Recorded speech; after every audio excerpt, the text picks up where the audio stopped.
नमो नमः सच्चिदानन्दरूपाय विश्वोत्पत्त्यादिहेतवे तापत्रयविनाशाय श्रीकृष्णाय वयं नुमः। ये भागवत का प्रथम श्लोक है। भागवत के जो प्रथम श्लोक है उसमें भगवान बताते हैं कि सच्चिदानंद रूप है, आपका जो स्वरूप है सच्चिदानंद स्वरूप है, और उस स्वरूप की प्राप्ति कैसे हो जाए इसके लिए हम भगवान श्री रमण महर्षि ने जो बताया है उपदेश सार, उसका हम श्रवण मनन और चिंतन कर रहे हैं। तो हम भगवान ने जो बताया रमण महर्षि ने, उसकी हम चर्चा करते हैं। उपदेश सार भगवान श्री रमण महर्षि, कर्तुराज्ञया प्राप्यते फलम कर्म किं परम कर्म तज्जड़म बंध मुक्त्यति तम परम सुखम विन्दतीह जीवस्तु दैविकः। भगवान बताते हैं कि यदि आप उस परमात्मा को इसी क्षण, here and now, liberation is here and now, अभी इसी क्षण यदि उस परम तत्व को आप अनुभूति करना चाहते, अनुभव करना चाहते, तो आप कर सकते हैं। उसके लिए भगवान बताते हैं कि थोड़ा कंडीशन है।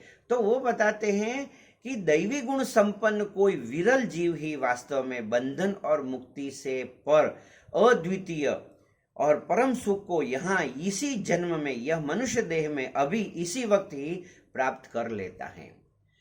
देखो, दो बातें हैं। एक तो इसी जन्म में, यहाँ हियर, आप उस परम सुख को, परम चैतन्य को, सच्चिदानंद स्वरूपी आपका स्वरूप जो है, आपका स्वरूप कैसा है? सत चित आनंद स्वरूप है। उस स्वरूप की आपको उपलब्धि हो सकती है। ऐसे में दूसरी लैंग्वेज में कहूं तो आपको आत्म साक्षात्कार अभी इसी वक्त तो हो सकता है। सेल्फ रियलाइजेशन अभी हो सकता है। अभी आप बोल सकते हैं कि आई एम एनलाइटन पर्सन। मगर प्रभु बताते हैं कि ये कंडीशन है। क्या है? तो दैवी गुण संपन्न है। देखो, अभयम, आपको निर्भय होना चाहिए। फिर दया, क्षमा, ये जो गुण है आपको दिल में धारण करना पड़ेगा। धारयति इति धर्म। तो आप उस दैवी गुण जो है उसको धारण कीजिए। जब आपके हृदय में ये जो अच्छे गुण है, सत्व गुण है, अच्छे अच्छे गुण है, वो आप हृदय में धारण करेंगे। कबीर जी बताते हैं, कबीरा मन निर्मल भयो जैसे गंगा नीर, पीछे पीछे हरि फिरे कहत कबीर कबीर। देखो, क्षमा है, फिर शांतता है। मैं शांत, आपका मन हमेशा शांत रहना चाहिए, उद्वेग नहीं होना चाहिए। मन को शांत रखने का प्रयोग कीजिए आप। तो मन जो है शांत जैसे जैसे होगा आपका निर्मल होगा। अब जब निर्मल चित्त में वो ज्ञान प्रकट होता है, जैसे हमने एक श्लोक देखा, दूसरा श्लोक देखा, करते करते एक 29 श्लोक है, उसमें भगवान ने एकदम क्लियर बताया है। तो अभी आप समझ लीजिए। तो आप मुझे पूछेंगे, गुरुजी ये दैवी गुण हम लाए तो किधर से लाए? क्या जैसे हम बाजार से कुछ खरीदी करते ऐसा गुण लाना पड़ेगा? नहीं, आपके भीतर वो गुण है, वो गुण को आपको प्रकट करना पड़ेगा। तो आप दूसरा प्रश्न पूछेंगे कि गुरुजी ये जो गुण है वो कैसे प्रकट होगा? तो भगवान ने बहुत चीज बताया है। पहले भगवान ने बताया है कि मंत्र जाप।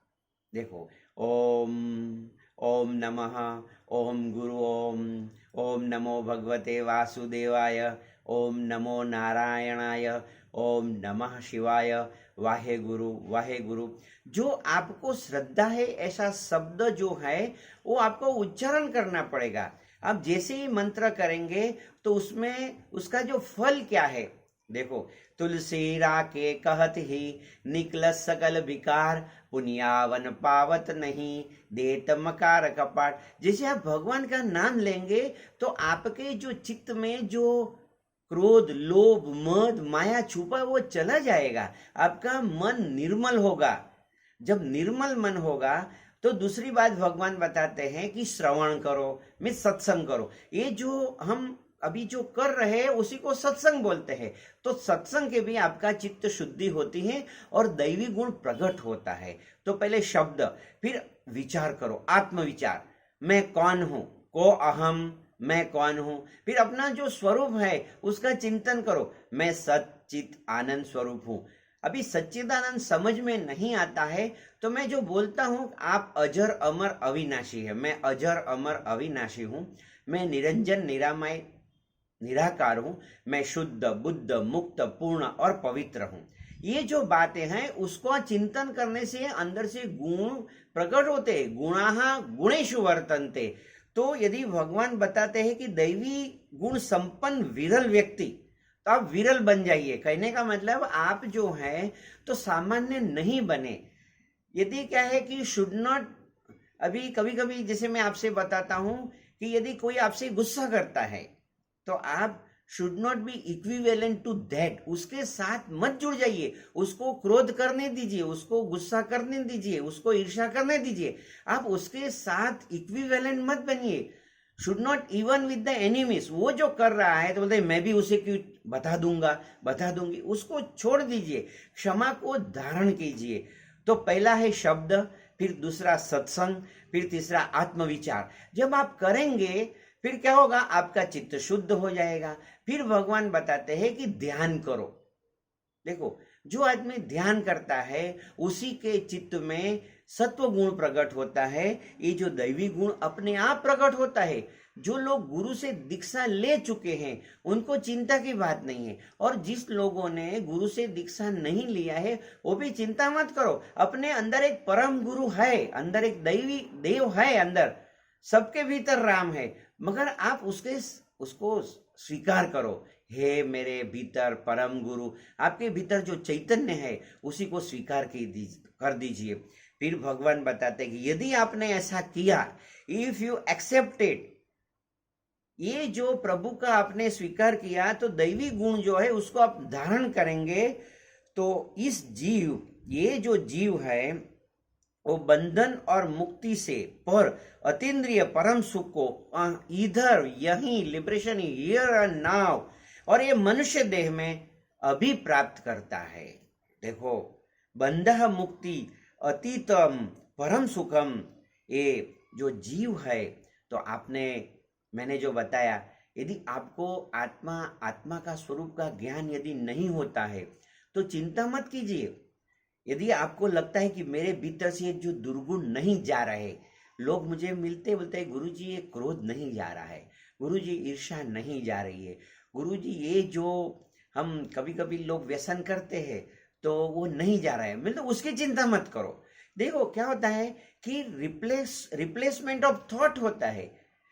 यदि आपके वहां प्री ऑक्यूपाइड थॉट है, आपके जो जीवन में कोई चीज दृढ़ किया है तो रिप्लेस कीजिए। वितर्क वादने प्रतिपक्ष भावनम, आप यदि अक्रोधी होना चाहते तो ऐसा चिंतन कीजिए। क्या आप चिंतन कीजिए, मैं नम्र हूं। जब आप नम्रता का गुण धारण कीजिए, मैं शुद्ध हूं, मैं बुद्ध हूं, मैं हमेशा शांत रहता हूं, मैं हमेशा शांत रहती हूं, ऐसा गुण यदि आपने धारण कर लिया चिंतन करने से, मुहुर मुहुर बार बार आंखें बंद करके सोचिए कि मैं हमेशा शांत रहती हूं, मैं हमेशा शांत रहता हूं, ऐसा सोचिए।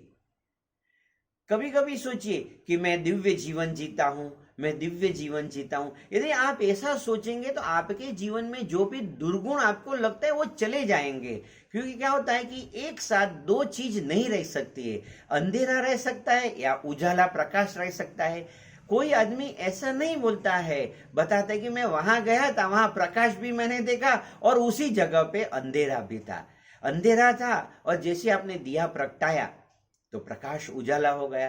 तो ये अपना जो सत्संग है, अभी जो मैं आपसे सत्संग कर रहा हूं, वो आपके दिल में प्रभु का प्रकाश जो है, भर्गः देवस्य धीमहि, गायत्री मंत्र में बताते हैं, उस परमात्मा का तेज आप में प्रकट हो।